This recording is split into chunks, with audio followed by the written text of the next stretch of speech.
আসসালামু আলাইকুম। আজকে আমি আপনাদেরকে খুব সহজ নিয়মে পাইপিং সহ 6 কলি দেওয়া জামা কাটিং ও সেলাই করে দেখাবো। আশা করছি ভিডিওটি শেষ পর্যন্ত মনোযোগ দিয়ে দেখার পর আপনারা খুব সহজেই এরকম চিকন পাইপিং দেওয়া জামা কাটিং ও সেলাই করতে পারবেন। আর ভিডিওটি ভালো লাগলে প্লিজ আমার ভিডিওতে একটা লাইক দিয়ে দিবেন। তো এই জামাটা আমি 13 থেকে 14 বছরের মেয়েদের জন্য তৈরি করব। আর এজন্য আমি 2 হাত বহরের মোট 3 গজ পরিমাণ কাপড় নিয়েছি। আর কাপড়টি কিন্তু মাঝখান থেকে লম্বা করে একবার ভাঁজ করা রয়েছে। তো প্রথমে আমাদের কাপড়টি যে কোনো এক মাথা থেকে জামার ওপরের অংশটুকু তৈরির জন্য কাপড় কাটতে হবে। তো এই জন্য জামার বডির মাপকে প্রথমে 2 দিয়ে ভাগ করতে হবে এবং তার সাথে আরও 2 ইঞ্চি বা 2.5 ইঞ্চি যোগ করে কাপড় কাটিং করতে হবে। তো এখানে জামার বডি হচ্ছে 28 ইঞ্চি, 28-এর অর্ধেক হয় 14 ইঞ্চি এবং সাথে আমি আরও 2.5 ইঞ্চি বেশি নিয়ে এক সাইড থেকে 16.5 ইঞ্চি পরিমাণ কাপড় কেটে নিচ্ছি। তো এখন এই দাগ দুটিকে প্রথমে একসাথে মিলিয়ে দিতে হবে এবং এই দাগ অনুসারে কাপড়টি কেটে ফেলতে হবে। তো দেখুন আমি কিন্তু দাগ অনুসারে কাপড়টি কেটে নিয়েছি। আর এই কাপড়টি কিন্তু একবার ভাঁজ হয়ে আছে, আমি আরও একবার ভাঁজ করে টোটাল 4 পার্ট করে নিলাম। তো এরপর আমাদের কাপড়টির বন্ধ সাইড থেকে জামার পুটের মাপ নিতে হবে। তো এখানে আমি 28 ইঞ্চি বডির জন্য পুট নিব 5.5 ইঞ্চি পরিমাণ এবং যতটুকু পুট নিয়েছি তার চাইতে আরও 1/2 ইঞ্চি বেশি নিয়ে আর্মহোলের জন্য মার্কিং করে নিচ্ছি। আপনারা যদি একটু লুজ করে পড়তে চান তাহলে কিন্তু আরও 1/2 ইঞ্চি বেশি নেবেন, অর্থাৎ তখন আর্মহোলের লম্বা নেবেন 6.5 ইঞ্চি পরিমাণ। এরপর এই কর্নার থেকে 1 ইঞ্চিতে একটা মার্কিং করে আর্মহোলের জন্য এইভাবে করে একটা শেপ দিয়ে নিতে হবে। এরপর আমাদের গলার চওড়ার মাপ নিতে হবে। তো 28 ইঞ্চি বডির জন্য গলার চওড়া নিব 2 ইঞ্চি থেকে 2 সুতা বেশি এবং সামনের গলার জন্য ওপর থেকে 5 ইঞ্চিতে মার্কিং করে নিচ্ছি। এই পাশ থেকেও কিন্তু 2 ইঞ্চি 2 সুতা নিতে হবে। এখন আমাদের প্রথমে এই দাগগুলোকে একসাথে মিলিয়ে দিতে হবে এবং গোল গলা তৈরির জন্য রাউন্ড করে একটা শেপ দিয়ে নিতে হবে। এজন্য 1.25 ইঞ্চিতে একটা মার্কিং করে রাউন্ড করে একটা শেপ দিয়ে নিচ্ছি। তো একই রকমভাবে পেছন গলা তৈরির জন্য ওপর থেকে 3 ইঞ্চিতে মার্কিং করে সামনের গলার মতো করে রাউন্ড করে একটা শেপ দিয়ে নিব। তো দেখুন আমাদের কিন্তু সামনের এবং পেছনের দুটি গলায় ড্রয়িং করা হয়ে গিয়েছে। এরপর ফিটিং ভালো পাওয়ার জন্য এইখান থেকে 1/2 ইঞ্চি নিচে একটা মার্কিং করতে হবে এবং এই দাগটিকে গলা পর্যন্ত বাঁকা করে মিলিয়ে দিতে হবে। আর এখানে যে আমার ওপরের অংশটুকু লম্বা হবে 14 ইঞ্চি পরিমাণ, 1.5 ইঞ্চি বেশি নিব সেলাইয়ের জন্য, অর্থাৎ মোট 15.5 ইঞ্চি লম্বা নিব। এখন এই দাগ অনুসারে প্রথমে সোজা করে দুটি দাগ কেটে নিতে হবে। আর এখানে কিন্তু আমি বডির মাপ অনুসারে কাপড়টি কেটেছিলাম, অর্থাৎ বডি হচ্ছে 28 ইঞ্চি, 28-এর 4 ভাগের 1 ভাগ 7 ইঞ্চি এবং আরও 1.5 ইঞ্চি বেশি রয়েছে সেলাইয়ের জন্য। আর জামার কোমরেও কিন্তু বডির মাপটাই রেখে দিচ্ছি। এখন ফিটিং ভালো পাওয়ার জন্য এইখান থেকে 1/2 ইঞ্চি ভেতরে একটা মার্কিং করে বডি থেকে কোমর পর্যন্ত মাঝখানে একটু ডিপ করে একটা দাগ কেটে নিলাম। এখন প্রথমে পেছন গলার মাপ অনুসারে কাপড়টিকে কেটে ফেলতে হবে। তো দেখুন কাপড়টি কাটিং করা কমপ্লিট হয়ে গিয়েছে। এখন ভেতর থেকে পেছন পার্টের কাপড়টিকে আলাদা করে সামনের পার্টের কাপড়টিকে ভালো করে ভাঁজ করে সামনের পার্টের গলার মাপ অনুসারে কাপড়টি কেটে ফেলতে হবে। তো দেখুন আমাদের কিন্তু সামনের এবং পেছনের দুটি পার্টই বের হয়ে গিয়েছে।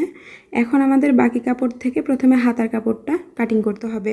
তো এখানে আমি 28 ইঞ্চি বডির জন্য হাতা তৈরি করতে 15 ইঞ্চি পরিমাণ কাপড় কেটে নিচ্ছি। বডি যদি 30 ইঞ্চির বেশি হয় সেক্ষেত্রে আপনারা 16 ইঞ্চি বা 18 ইঞ্চি পরিমাণ কাপড় কেটে নেবেন, অর্থাৎ বডি যত বেশি হবে কাপড়ের পরিমাণটাও কিন্তু বেশি লাগবে।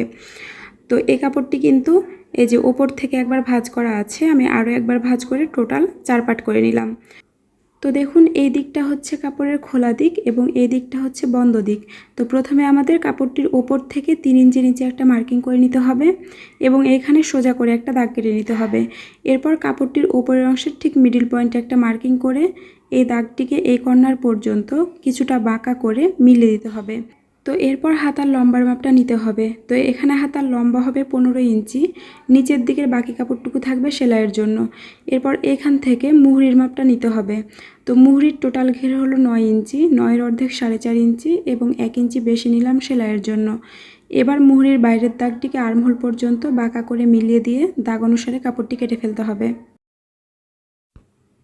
তো দেখুন আমাদের কিন্তু একই সাথে দুটি হাতার কাপড় বের হয়ে গিয়েছে। এখন আমি বাকি কাপড় থেকে জামার নিচের অংশটুকু কাটিং করব। তো প্রথমে পুরো কাপড়টিকে মেলে নিতে হবে এবং কাপড়ের 2 মাথা এইভাবে করে ধরে সমানভাবে একবার ভাঁজ করে নিতে হবে এবং ভালো করে একবার ভাঁজ করার পর আরও একবার ভাঁজ করে টোটাল 4 পার্ট করে নিতে হবে। এরপর আমাদের জামার নিচের অংশটুকুর লম্বার মাপ নিতে হবে। তো এখানে আমি জামার নিচের অংশটুকুর লম্বা নিব 29.5 ইঞ্চি পরিমাণ। আপনারা কিন্তু আপনাদের লম্বার মাপ অনুসারে এখানে লম্বাটা নেবেন। তো এখন এই দাগগুলোকে একসাথে মিলিয়ে দিয়ে দাগ অনুসারে কাপড়টি কেটে ফেলতে হবে। তো দেখুন কাপড়টি কাটা হয়ে গিয়েছে। এখন আমাদের কলির কাপড় বের করার জন্য একটা সূত্র ফলো করতে হবে। এজন্য জামার কোমরের মাপকে প্রথমে 8 দিয়ে ভাগ করতে হবে এবং ভাগ করার পর যে মাপটা হবে তার সাথে আরও 1/2 ইঞ্চি যোগ করে এখানে মাপ নিতে হবে। তো এখানে জামার কোমর হচ্ছে 28 ইঞ্চি, 28কে 8 দিয়ে ভাগ করলে হয় 3.5 ইঞ্চি এবং আরও 1/2 ইঞ্চি বেশি নিব সেলাইয়ের জন্য, অর্থাৎ 4 ইঞ্চিতে মার্কিং করে নিব। এরপর কাপড়টির অপোজিট দিক থেকেও ঠিক 4 ইঞ্চিতে একটা মার্কিং করে নিতে হবে। এবারে দাগ দুটিকে আড়াআড়ি করে মিলিয়ে দিতে হবে। তো আপনারা সোজা স্কেল দিয়ে দাগ দুটিকে প্রথমে এভাবে করে মিলিয়ে দিবেন।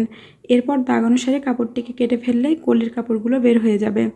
তো এখন আমাদের এই যে এক পাশের কলির কাপড় অন্য পাশের কাপড়ের ওপর এইভাবে করে উঠিয়ে আবারও একটা মাপ নিতে হবে।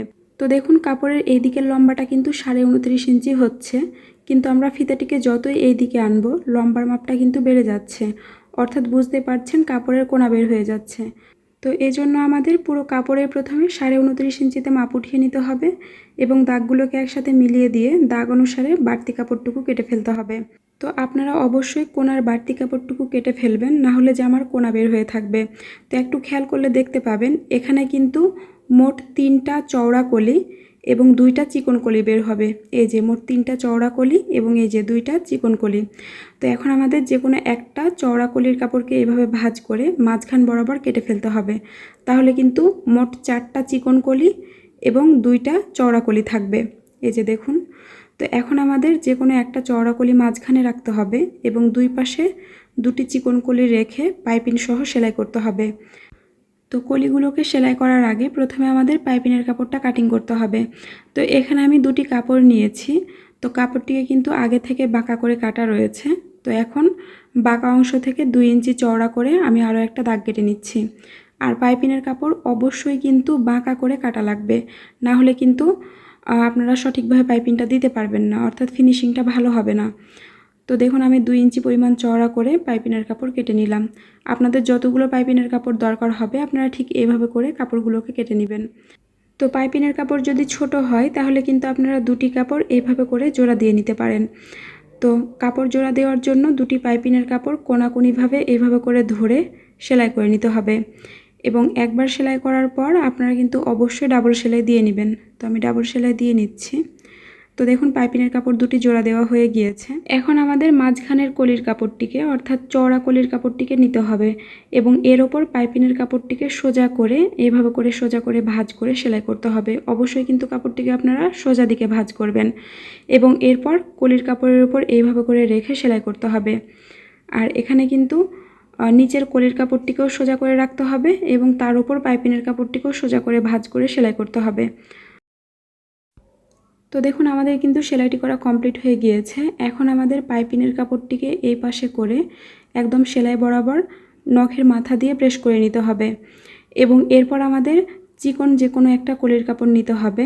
তো কলির কাপড়ের একটা দিক কিন্তু আড়াআড়ি থাকবে, অর্থাৎ তেরসা থাকবে এবং অন্য দিকটা সোজা থাকবে। তো কলির কাপড়ের যে দিকটা সোজা থাকবে সেই দিকের কাপড়টিকে উল্টো সাইডে 1/2 ইঞ্চি পরিমাণে ভাঁজ করে পাইপিংয়ের কাপড়ের ওপর এইভাবে করে রেখে সেলাই করতে হবে। তো এখানে আপনারা যতটুকু পাইপিং রাখতে চান, অর্থাৎ যতটুকু পাইপিং দেখাতে চান ততটুকু পাইপিং রেখে বাকি কাপড়ের ওপর কলির কাপড়টিকে বসিয়ে সেলাই করে নেবেন। তো আমি খুব চিকন করে এখানে পাইপিংয়ের কাপড়টিকে রাখছি, দেখতে পাচ্ছেন।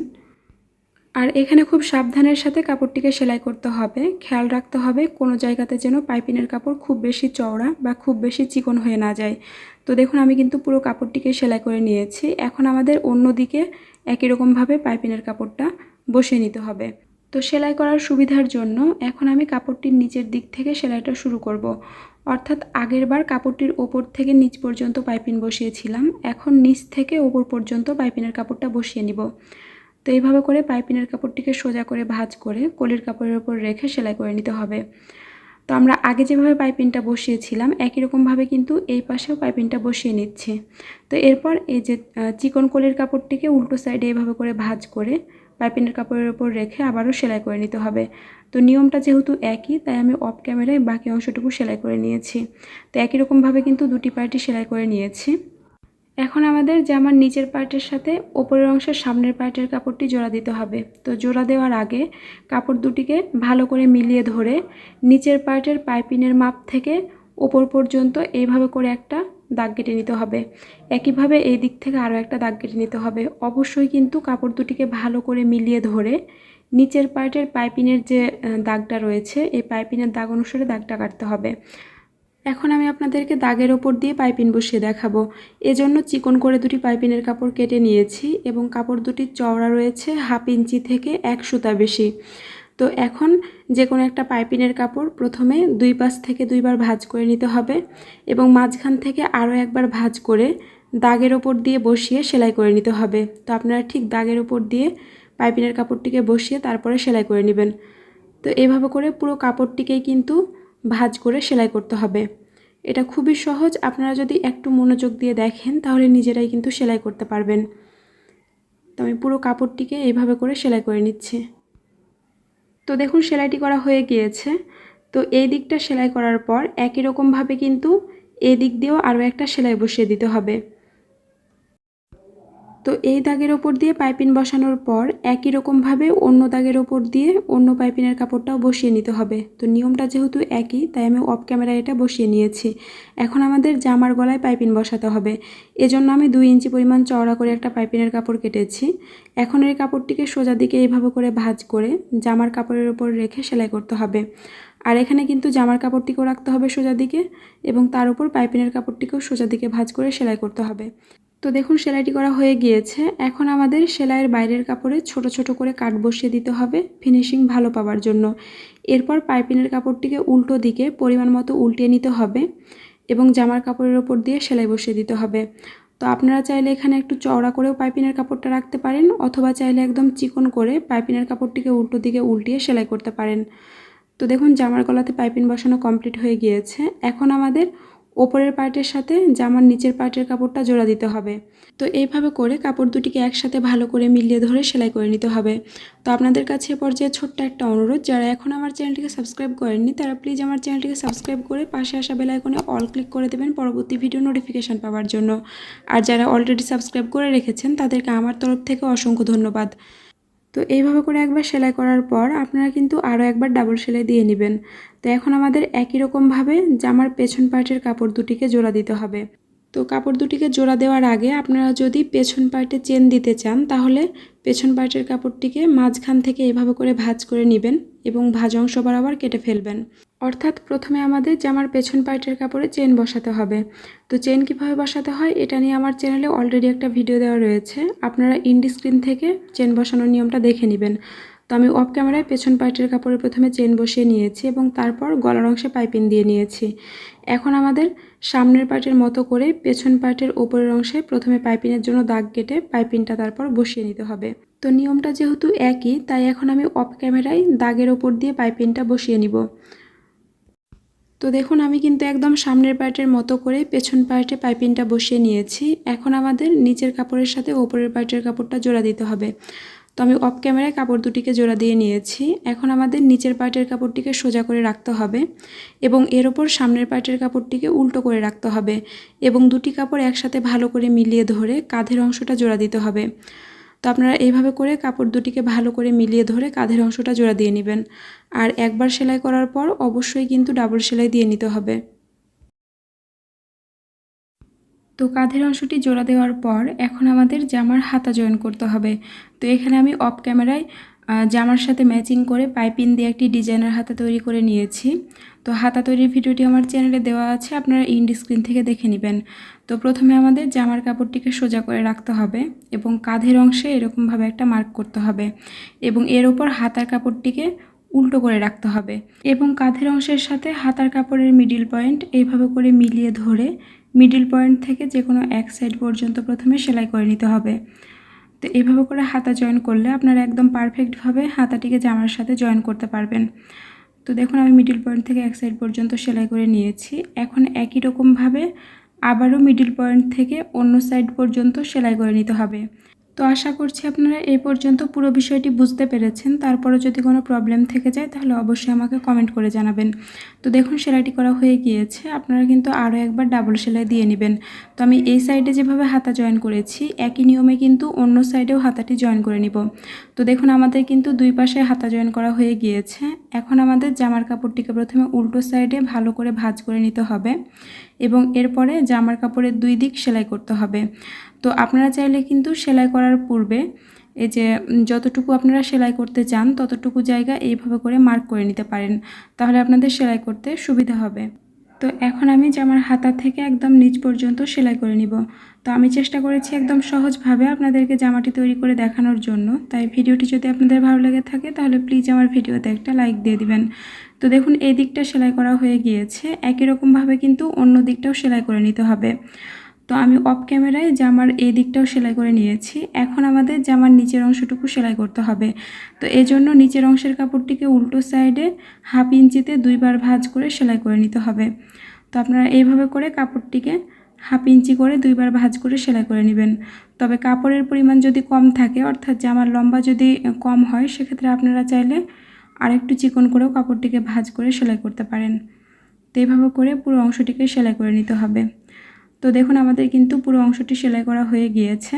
এখন আপনারা চাইলে জামার কাপড়ের একদম নিচ দিয়ে আরও একটা সেলাই করে দিতে পারেন। তো দেখুন আমাদের কিন্তু পুরো জামাটি তৈরি করা হয়ে গিয়েছে। আশা করছি ভিডিওটি ভালো লেগেছে। ভালো লাগলে প্লিজ একটা লাইক দেবেন। সবাই ভালো থাকবেন। আল্লাহ হাফেজ।